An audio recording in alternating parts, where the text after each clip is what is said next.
The morning sun cast long shadows across the cobblestones of Buckingham Palace as 22-year-old James Crawford adjusted his red tunic for what would be his first official duty as a royal guard. The 18-inch bearskin hat on his head weighed over a pound, and the heavy wool uniform felt stifling in the early summer heat. But James stood perfectly still, his eyes fixed straight ahead as thousands of tourists gathered to witness the changing of the guard ceremony. To the crowds of visitors snapping photos and recording videos, James was simply part of the spectacle, a living piece of British history, dressed in an elaborate costume that had remained unchanged for centuries. They saw the iconic red tunic with its gold braiding, the polished black boots, the ceremonial rifle, and the famous bearskin hat that made him appear almost 7 feet tall. What they couldn't see was the man beneath the uniform, the months of grueling training that had brought him to this moment, or the deep personal convictions that had led him to choose one of the world's most demanding and scrutinized jobs. James had dreamed of becoming a royal guard since childhood. When his grandfather had told him stories about serving in the same regiment during the 1970s, his grandfather, Thomas Crawford, had been a grenadier guard for 12 years and had stood watch during some of the most significant moments in modern British history, including royal weddings, state funerals, and visits from world leaders. The old man's eyes would light up when he spoke about the honor and pride he felt wearing the uniform, but he was also honest about the sacrifices it required. Growing up in a small town in Yorkshire, James had been a promising football player with offers from several semi-professional clubs. His friends and family couldn't understand why he would give up a potential sports career to stand motionless for hours in all kinds of weather, enduring the jokes and provocations of tourists who seemed to view the guards as living statues rather than highly trained soldiers. But James understood something that outsiders rarely grasped. Being a royal guard was about far more than standing still and looking impressive. The journey to this moment had begun 3 years earlier when James enlisted in the British Army at age 19. Like all royal guards, he had first completed basic military training, learning the fundamental skills of soldiering before even being considered for the elite regiments that provide ceremonial duties at royal residences. The selection process was rigorous, with physical fitness requirements, psychological evaluations, and extensive background checks that examined every aspect of a candidate's life and character. During his initial training, James had served alongside soldiers who would go on to various military specialties, from infantry and artillery to engineering and logistics. Many of his fellow recruits couldn't understand why anyone would want to pursue a role that seemed to involve more standing still than actual soldiering. They viewed the ceremonial duties as boring and pointless, preferring combat roles or technical specialties that offered more conventional military excitement.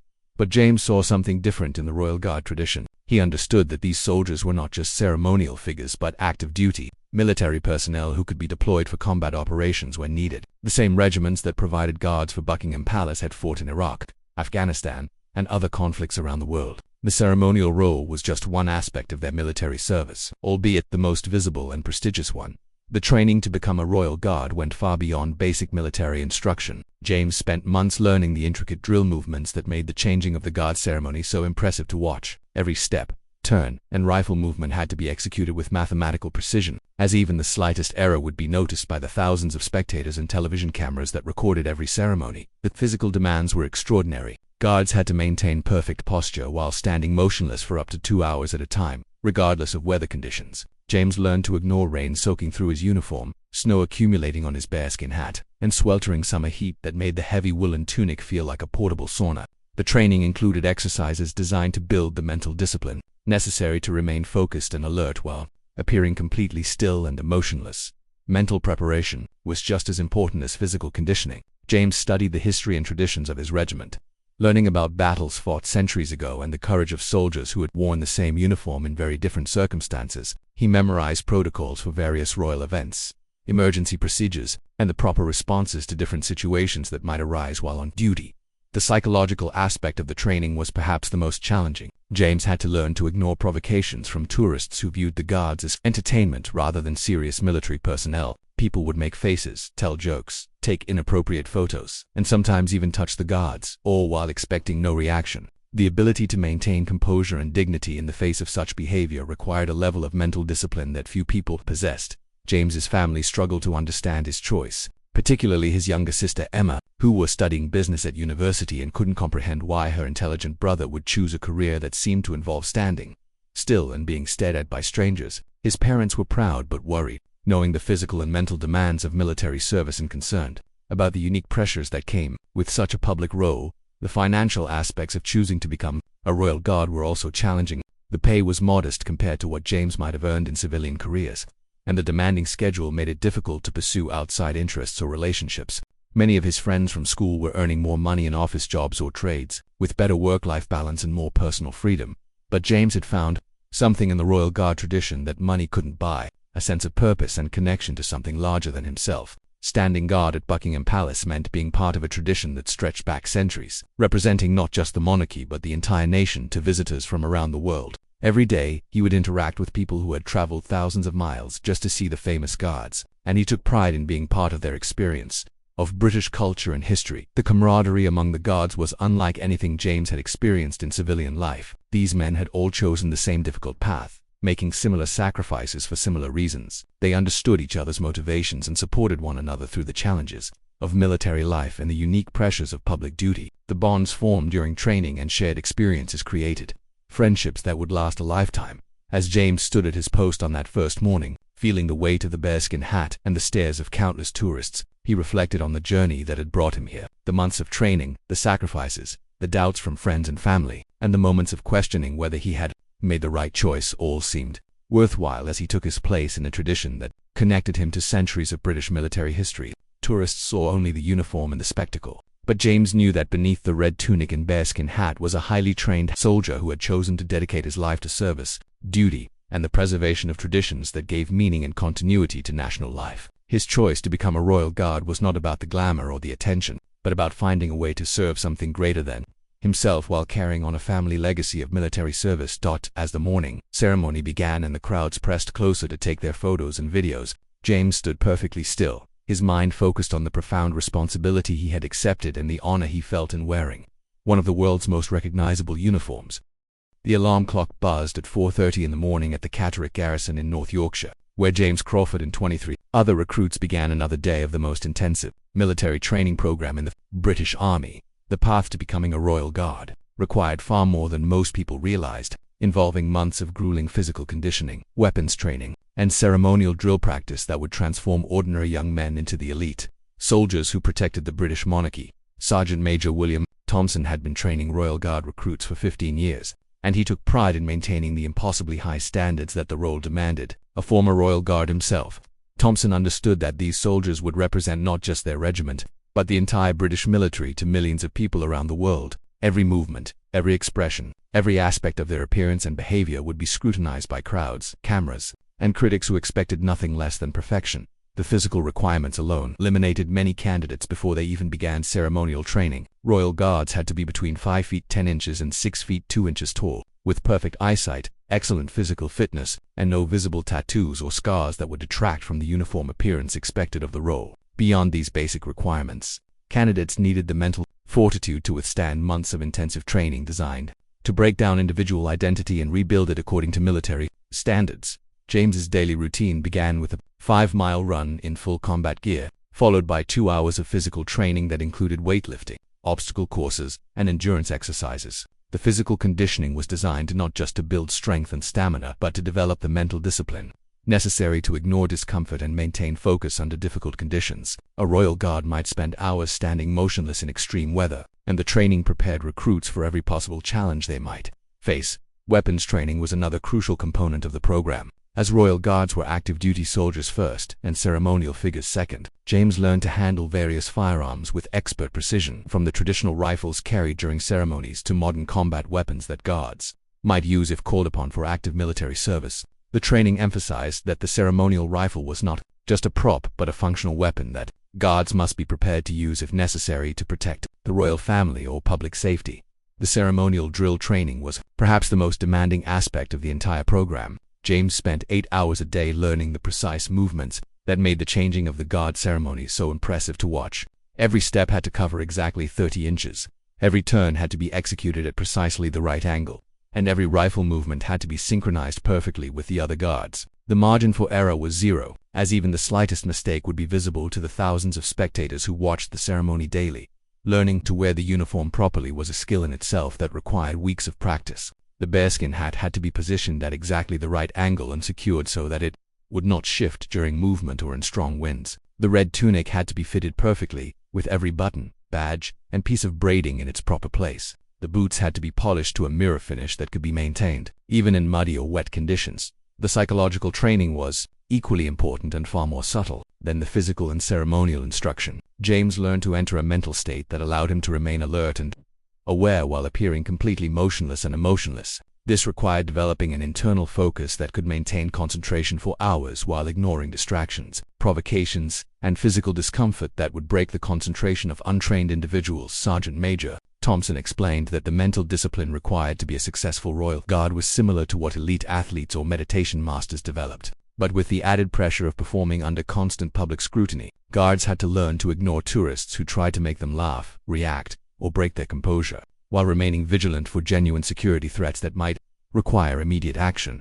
The historical education component of the training gave James a deeper understanding of the traditions he was joining. He studied the battles his regiment had fought, the ceremonies they had performed, and the royal events they had protected over centuries of service. This knowledge helped him understand that he was not just getting a job but joining a continuous chain of service that connected to him two soldiers who had worn the same uniform in very different historical circumstances. James learned about the Battle of Waterloo, where his regiment had fought alongside the Duke of Wellington against Napoleon's forces. He studied accounts of guards who had protected Queen Victoria during multiple assassination attempts, and more recent history involving guards who had served in combat zones in Iraq and Afghanistan while maintaining their ceremonial duties at home. The training included extensive instruction in crowd control and security procedures, as Royal Guards were responsible for maintaining order during public events that could attract hundreds of thousands of spectators. James learned to identify potential threats, coordinate with police and security services, and respond appropriately to various emergency situations that might arise during royal ceremonies or public appearances. Language training was another unexpected component of the program. As Royal Guards regularly interacted with international visitors and dignitaries, James improved his French and German while learning basic phrases in several other languages, allowing him to provide assistance and information to the millions of tourists who visited royal sites each year. The psychological evaluation process continued throughout training, with regular assessments designed to identify candidates who might not be suitable for the unique pressures of the role. Some recruits struggled with the constant public attention, while others found it difficult to maintain the emotional control required to ignore provocations and remain professional under all circumstances. James watched several fellow recruits leave the program, some by choice and others because they couldn't meet the exacting standards required. One promising candidate was dismissed after laughing during a drill exercise, while another was removed for reacting to a tourist's inappropriate comment during a practice ceremony. The standards were unforgiving, but James understood that anything less would compromise the integrity of a tradition that represented the best of British military excellence. The final weeks of training involved full dress rehearsals with real crowds, allowing recruits to experience the actual conditions they would face as active Royal Guards. These practice sessions were crucial for developing the confidence and composure needed to perform ceremonial duties while being watched by thousands of people and recorded by television cameras from around the world. James discovered that the physical challenges of standing motionless for extended periods were actually easier to manage than the mental pressure of knowing that every movement was being observed and judged. The slightest error in posture, timing, or expression would be noticed by spectators, photographed by tourists, and potentially criticized in media coverage of royal events. The graduation ceremony for successful candidates was itself a formal military event, attended by senior officers, family members, and graduates of previous classes. James felt immense pride as he received his official assignment to the Grenadier Guards and learned that he would be stationed at Buckingham Palace, the most prestigious and visible posting available to Royal Guards. As James prepared for his first official duty, he reflected on the transformation he had undergone during months of intensive training. The young man who had entered the program was physically fit and mentally strong, but the soldier who emerged was something entirely different, a highly disciplined professional capable of representing his country with honor and dignity under the most demanding circumstances imaginable. The training had been designed not just to teach specific skills but to instill the values and mindset that would sustain James throughout his career. As a Royal Guard, he had learned that true strength came not from physical power but from mental discipline, and that genuine honor was earned through service to something greater than personal ambition or comfort.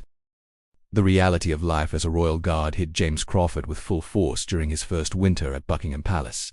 Standing motionless in freezing rain for 2 hours while tourists took photos and made jokes about his stoic expression, James began to understand the true cost of the choice he had made. The glamorous uniform and prestigious posting came with sacrifices that few people outside the military could comprehend, touching every aspect of his personal life and relationships. The schedule was relentless and unpredictable, with guards required to be available 24 hours a day, 7 days a week. James might be called for ceremonial duties at dawn, state functions in the evening, and emergency assignments that could last through the night.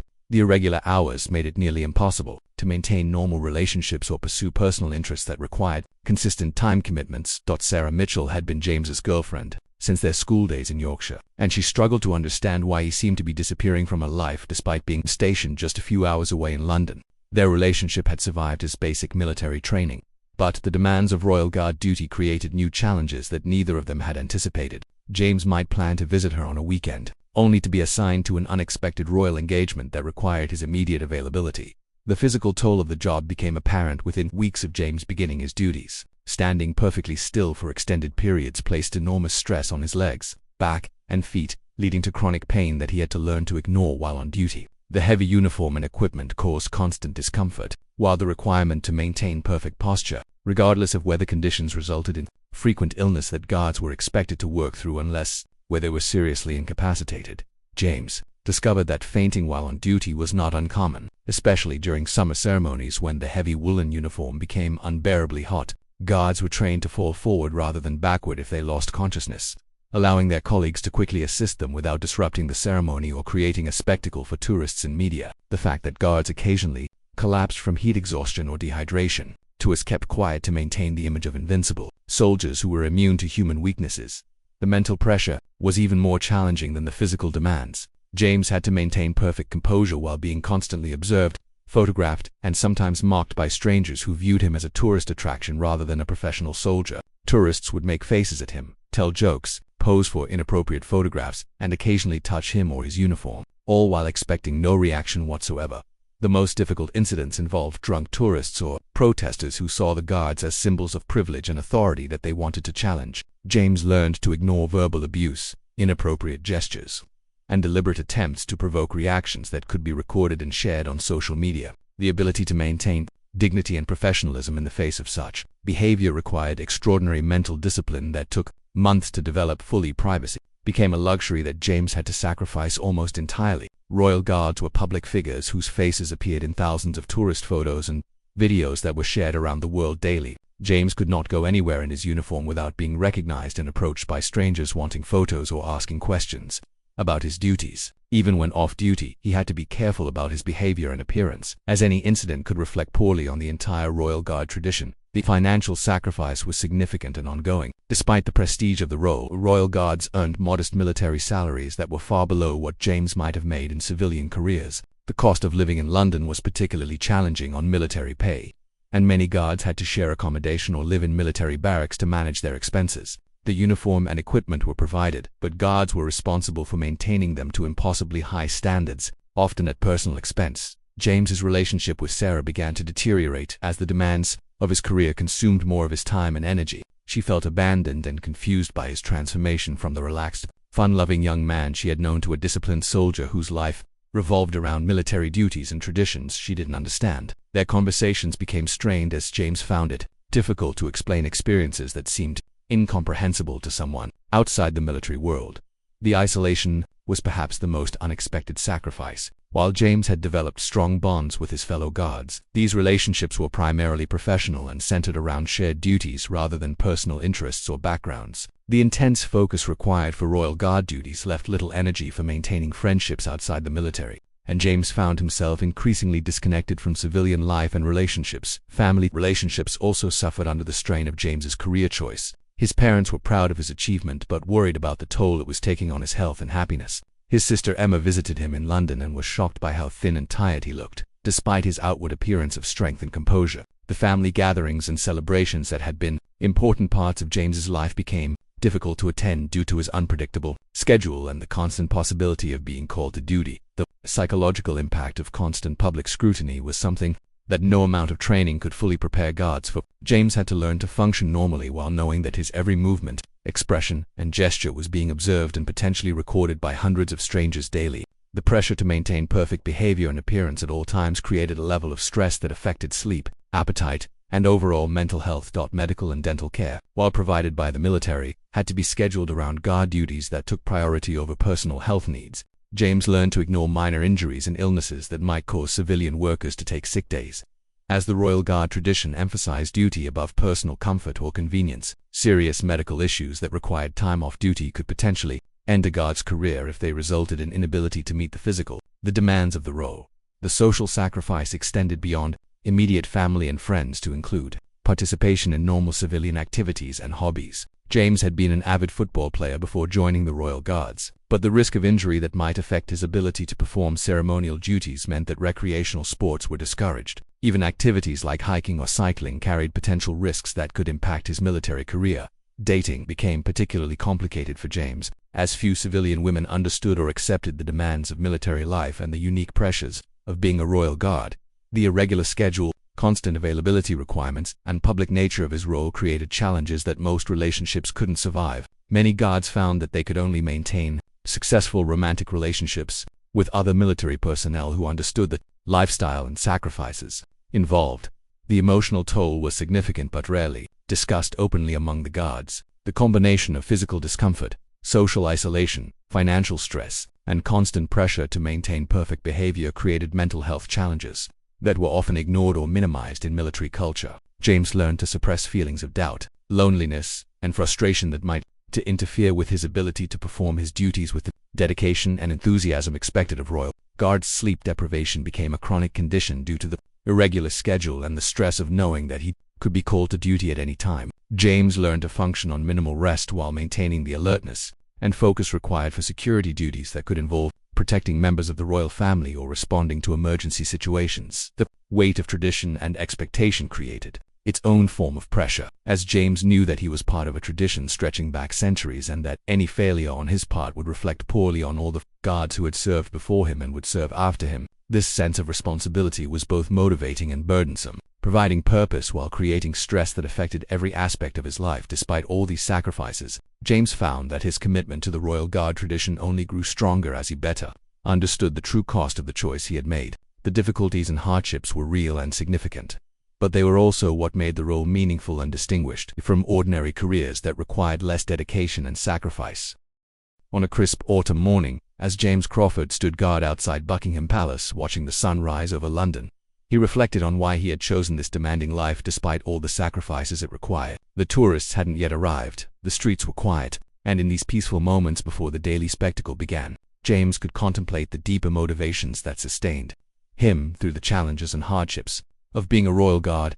The most profound motivation was a sense of connection to British history and tradition that went far beyond personal ambition or career advancement. Standing in the same position where guards had stood for centuries, wearing a uniform that had remained essentially unchanged since the 1800s, James felt himself to be part of an unbroken chain of service that connected him to some of the most significant moments in his nation's history. This sense of historical continuity provided meaning and purpose that transcended the daily difficulties of military life.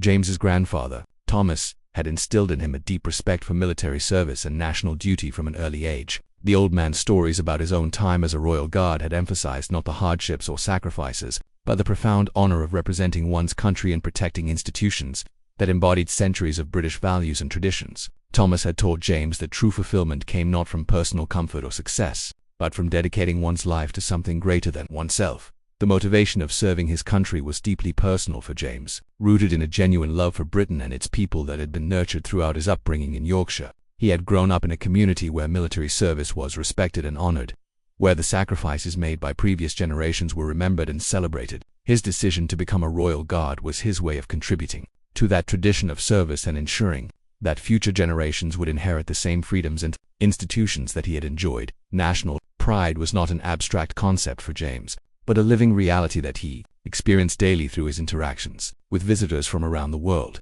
Tourists traveled thousands of miles to see the Royal Guards, and James took pride in being part of their experience of British culture and history. He represented not just the monarchy but the entire nation to these visitors, and he felt a deep responsibility to embody the best qualities of British character: discipline, dignity, courtesy, and quiet strength. The sense of duty that motivated James went beyond nationalism to encompass a more universal understanding of service and sacrifice. He had come to see his role as part of a larger human tradition of individuals who chose difficult paths in order to protect and preserve valuable institutions for future generations. The Royal Guards were guardians not just of the monarchy but of continuity, stability, and the rule of law that made civilized society possible. Personal fulfillment came to James, not from external recognition or material rewards, but from the internal satisfaction of meeting impossibly high standards and overcoming challenges that defeated most people who attempted them. The physical and mental discipline required to excel as a Royal Guard provided a sense of personal achievement that could not be obtained Through easier pursuits, he had discovered capabilities within himself that he never would have found without the extreme demands of his chosen profession. The motivation of family legacy was particularly strong for James, who knew that his service honored not only his grandfather's memory but also the sacrifices made by countless relatives who had served in the British military over generations. His family had a tradition of military service dating back over 2 centuries, and James felt a deep responsibility to maintain that legacy of honor and dedication. His choice to become a Royal Guard was his way of ensuring that the family tradition would continue into the next generation. James found profound meaning in the ceremonial aspects of his duties, understanding that these rituals served important social and psychological functions beyond their obvious tourist appeal. The changing of the guard ceremony represented stability and continuity in a rapidly changing world, providing reassurance that some things remained constant and reliable despite the chaos and uncertainty that characterized modern life. His participation in these ceremonies made him a guardian of traditions that helped maintain social cohesion and national identity. The motivation of excellence was deeply ingrained in James's character, and the Royal Guards provided an environment where the pursuit of perfection was not only encouraged but required. Every aspect of his appearance, behavior, and performance was scrutinized and held to the highest possible standards, creating opportunities for personal growth and achievement that would have been impossible in civilian life. The challenge of meeting these standards provided constant motivation for self-improvement and dedication. James discovered that his service as a Royal Guard had given him a unique perspective on leadership and responsibility that would benefit him throughout his life. The experience of being constantly observed and held accountable for his actions had developed his character in ways that no civilian experience could match. He had learned to maintain composure under pressure, to put duty before personal comfort, and to represent something larger than himself with dignity and honor. The camaraderie and brotherhood among the Royal Guards provided another powerful motivation for James's continued service. He had formed bonds with his fellow guards that were deeper than ordinary friendships, forged through shared hardships and mutual dependence that created trust and loyalty of the highest order. These relationships were based not on common interests or backgrounds but on shared commitment to excellence and service, creating connections that would last a lifetime. The motivation of protecting the royal family was both professional and deeply personal for James. While he understood that the monarchy was a symbol rather than the source of his nation's strength, he also recognized that the institution represented values and traditions that were worth preserving and protecting. His role in providing that protection connected him to a noble tradition of service that elevated his daily duties above mere employment to the level of sacred trust. James had come to understand that his service as a Royal Guard was preparing him for leadership roles in civilian life after his military career ended. The discipline, dedication, and character developed through years of meeting impossible standards would serve him well in whatever career he chose to pursue. The experience of representing his country with honor and distinction had given him confidence and perspective that would benefit him throughout his life. The motivation of inspiring others was something James had not initially considered, but had come to appreciate as one of the most rewarding aspects of his service. Young people who watched the Royal Guards often approached him with questions about military service, and he took pride in encouraging those who might be considering similar paths. His example demonstrated that it was possible to choose a life of service and dedication even in an age when such choices were often dismissed as outdated or impractical. The spiritual dimension of James's motivation was perhaps the most difficult to explain but the most sustaining through difficult times. His service as a Royal Guard had given him a sense of purpose and meaning that transcended material concerns and connected him to something eternal and valuable. The traditions he protected and embodied represented the best of human civilization, and his role in preserving them for future generations provided a sense of contribution to humanity's ongoing story. As the morning progressed, and the first tourists began to arrive at the palace gates, James straightened his shoulders and focused his mind on the duties ahead. The motivations that had brought him to this moment would sustain him through another day of standing motionless while being observed, photographed, and sometimes mocked by strangers who could never understand the depth of commitment and sacrifice his choice represented. 3 years into his service as a Royal Guard, James Crawford had witnessed the institution's remarkable ability to adapt to changing times while maintaining its essential character and traditions. The world around Buckingham Palace had changed dramatically since the regiment's founding centuries ago, but the appeal of serving as a Royal Guard remained as strong as ever, drawing young men and women who were willing to make extraordinary sacrifices for the honor of wearing the iconic uniform. The modern relevance of the Royal Guards had evolved far beyond their original military function, transforming them into symbols of British stability, tradition, and excellence that resonated with people around the world. In an age of rapid technological change and social upheaval, the Guards represented something constant and reliable, a connection to historical continuity that provided comfort and reassurance to millions of people who visited London each year. James had observed how the role of Royal Guards had expanded to include diplomatic and cultural functions that the original designers of the position could never have anticipated. When foreign dignitaries visited Britain, the precision and professionalism of the Guards created lasting impressions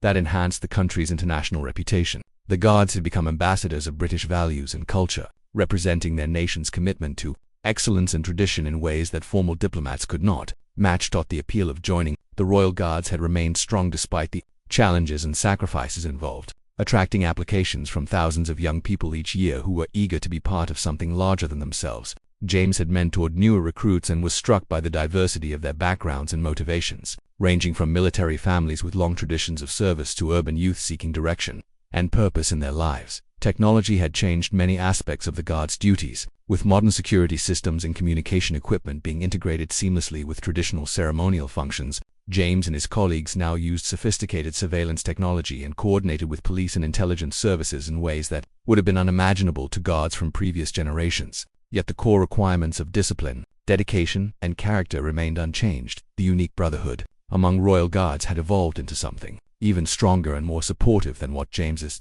grandfather had described from his own service decades earlier. The shared experiences of modern Guard duty, including dealing with social media tension and global tourism on an unprecedented scale, had created bonds that transcended rank, background, and personal differences.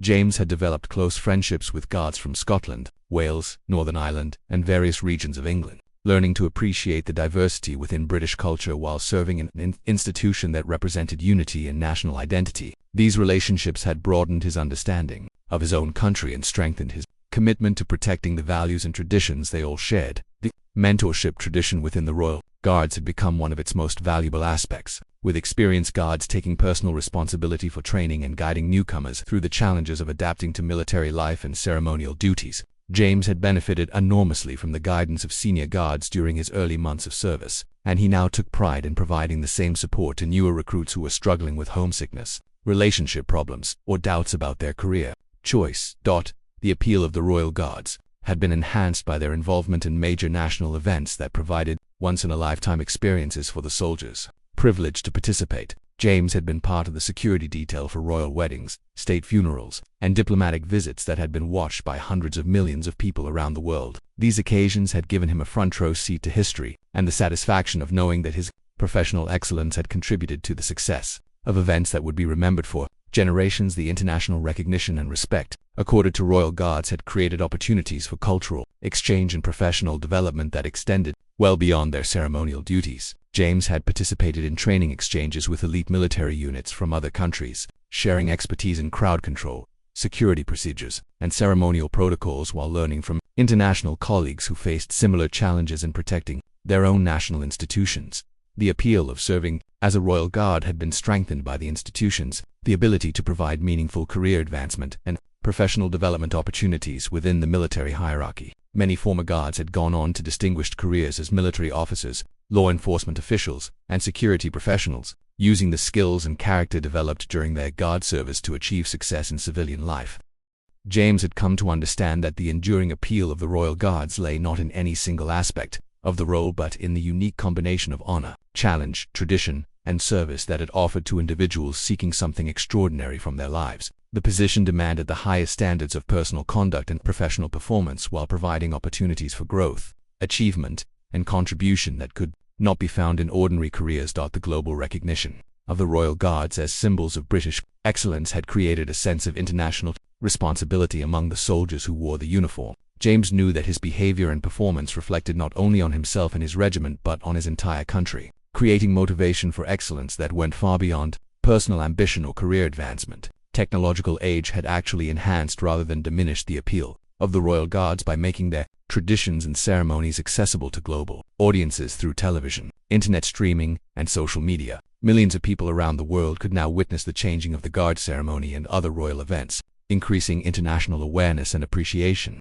for the dedication and skill required to perform these duties with such precision and professionalism. The appeal of the Royal Guards had been strengthened by their role in promoting British tourism and cultural heritage, with the Guards themselves becoming one of the most recognizable symbols of London and the United Kingdom. James took pride in knowing that his presence and professionalism contributed to Britain's economy by attracting visitors who spent billions of pounds annually to experience the country's royal traditions and historical sites. The educational The aspect of serving as a royal guard had become increasingly important to young people, seeking meaningful alternatives to traditional university, education, or corporate careers. The military training, leadership development, and cultural education provided through guard service offered valuable skills and experiences that were highly valued by civilian employers, and could lead to successful careers in various fields. James had witnessed how the Royal Guards attracted individuals from increasingly diverse backgrounds, including women who had recently been allowed to serve in combat roles and ceremonial positions previously reserved for men. This evolution had enriched the institution while maintaining its essential character and standards, demonstrating that tradition and progress could coexist when managed thoughtfully and respectfully. The psychological benefits of serving as a royal guard had become better understood and appreciated over time, with military psychologists recognizing that the discipline, purpose, and structure provided by guard duty could be particularly beneficial for young people seeking direction and meaning in their lives. The clear standards, immediate feedback, and sense of accomplishment available through guard service provided therapeutic benefits that helped many individuals develop confidence and resilience. The appeal of the Royal Guards had been enhanced by their involvement in humanitarian and charitable activities that extended their service beyond ceremonial and security functions. James had participated in fundraising events, hospital visits, and community outreach programs that allowed guards to use their public profile to support worthy causes and connect with civilian communities in positive ways. The international training and exchange programs available to Royal Guards had created opportunities for professional development and cultural education that broadened their perspectives and enhanced their value as representatives of British military excellence. James had participated in joint exercises with allied military units and had learned from international colleagues who brought different approaches to similar challenges. The financial benefits of guard service, while modest compared to some civilian careers, included comprehensive health care, housing allowances, pension plans, and educational benefits that provided long-term security and opportunities for advancement. Many guards used their military benefits to pursue higher education or professional training that prepared them for successful civilian careers after completing their military service.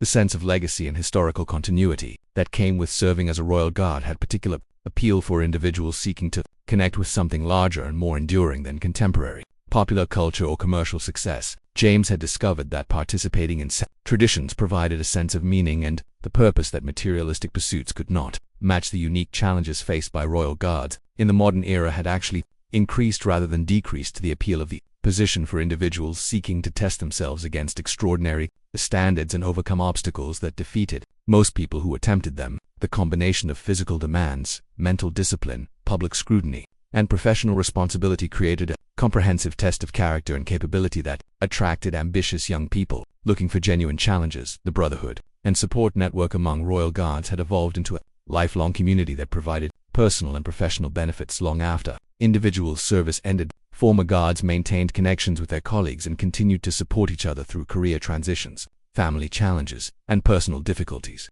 creating an extended family based on shared experiences and mutual respect. James had come to understand that the enduring appeal of the Royal Guards lay in their ability to provide young people with opportunities for personal growth, meaningful service, and connection to something larger than themselves at a time in history when such opportunities were increasingly rare and valuable. The institution had survived and thrived because it continued to offer what human beings fundamentally needed: purpose, challenge, community, and the chance to be part of something extraordinary. Global recognition and respect accorded to Royal Guards had created a unique form of soft power that enhanced Britain's international influence and cultural prestige. James knew that his service contributed to his country's ability to project values of excellence, tradition, and reliability that were increasingly important in an uncertain world where such qualities were often in short supply. As James prepared to complete his 5th year of service and consider his future options, he reflected on how the experience had transformed him from an uncertain young man into a confident leader with skills, values, and perspectives that would serve him well throughout his life. The enduring appeal of the Royal Guards lay not just in the honor and tradition of the role, but in its ability to develop human potential and character in ways that few other experiences could match. As James Crawford stood for his final ceremonial duty as a Royal Guard, the weight of 5 years of service settled over him like a familiar cloak. The tourists gathered as they always did, cameras ready to capture the spectacle of the changing of the guard. But James knew they were witnessing something far more profound than a colorful ceremony. They were observing the culmination of a tradition that spoke to humanity's deepest needs for honor, sacrifice, and dedication to something greater than individual comfort or success. The morning sun cast the same golden light across the palace courtyard that James had watched thousands of times before, but today it seemed to illuminate not just the present moment but the entire journey that had brought him to this point. 5 years earlier, he had been an uncertain young man seeking direction and purpose. Now, as he prepared to transition to civilian life, he carried within himself the invaluable gifts that his service as a royal guard had provided: unshakable discipline, quiet confidence, and a deep understanding of what true commitment really meant. The faces in the crowd were as diverse as ever, representing dozens of countries and cultures, all drawn to witness a tradition that transcended national boundaries to speak to universal human values. James had come to understand that the appeal of the Royal Guards extended far beyond British patriotism or monarchical loyalty to touch something fundamental in the human spirit that yearned for examples of excellence, dedication, and selfless service. Throughout his service, James had encountered countless individuals who expressed amazement, bewilderment, and sometimes ridicule at his choice to dedicate years of his life to standing motionless in elaborate uniform, while being stared at by strangers. But he had also met others who understood intuitively that his service represented something precious and increasingly rare in modern society: the willingness to subordinate personal desires to a higher calling and to maintain impossibly high standards regardless of external recognition or reward. The lessons James had learned as a royal guard extended far beyond military discipline or ceremonial protocol to encompass fundamental truths about human nature and potential. He had discovered that true strength came not from the absence of difficulty but from the ability to endure and overcome challenges that would defeat most people. He had learned that genuine honor was not awarded by others but earned through daily choices to do what was right even when it was difficult, unpopular, or unrecognized. The brotherhood he had found among his fellow guards had taught him that meaningful relationships were built not on common interests or backgrounds but on shared values and mutual respect earned through facing hardships together. The bonds forged through years of demanding service had created friendships that would endure long after their military careers ended, providing a network of support and understanding that would enrich their lives for decades to come. James reflected on the profound transformation he had undergone during his years of service, not just in terms of skills and knowledge but in character and perspective. The young man who had entered guard training had been motivated primarily by family tradition and a vague sense of duty. The person who now prepared to leave that service had developed a sophisticated understanding of leadership,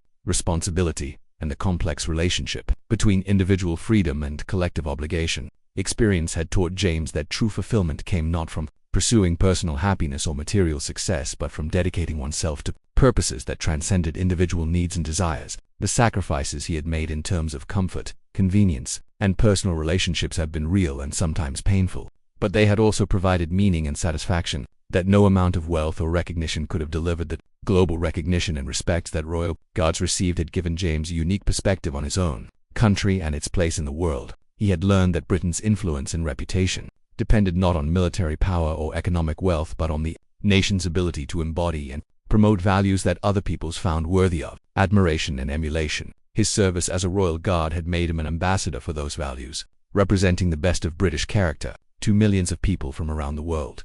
The discipline and mental fortitude developed through years of guard duty had prepared James for challenges and opportunities that lay ahead in civilian life. The ability to maintain focus and composure under pressure, to work as part of a team while taking individual responsibility, and to meet extraordinarily high standards consistently were skills that would serve him well in any career he chose to pursue.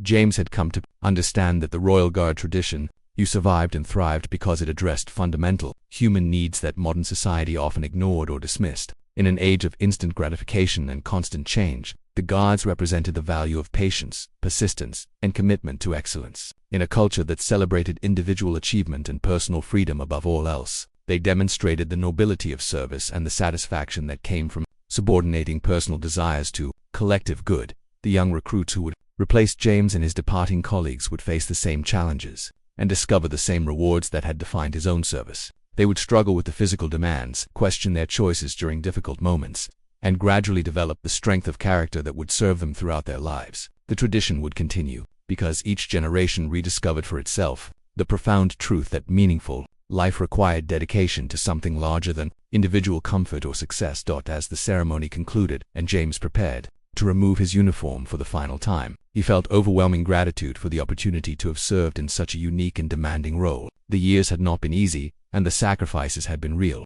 but the experience had given him insights into his own capabilities and character that he could have gained in no other way.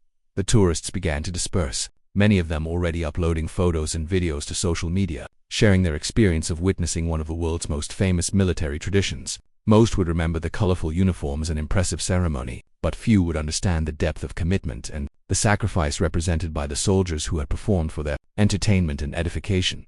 James knew that his service as a royal guard had been just one chapter in a much longer story, but it had been a chapter that would influence every page that followed. The values he had internalized, the relationships he had formed, and the character he had developed would guide his decisions and actions for the rest of his life, ensuring that his service would continue to benefit not only in himself but everyone whose lives he would touch in the years to come. The tradition of the royal guards would endure long after James and his contemporaries had moved on to other challenges and opportunities, sustained by new generations of young people who were willing to make extraordinary sacrifices for the honor of serving something greater than themselves. The appeal of such service might seem anachronistic in an age of technology and individualism, but it addressed timeless human needs that would never become obsolete.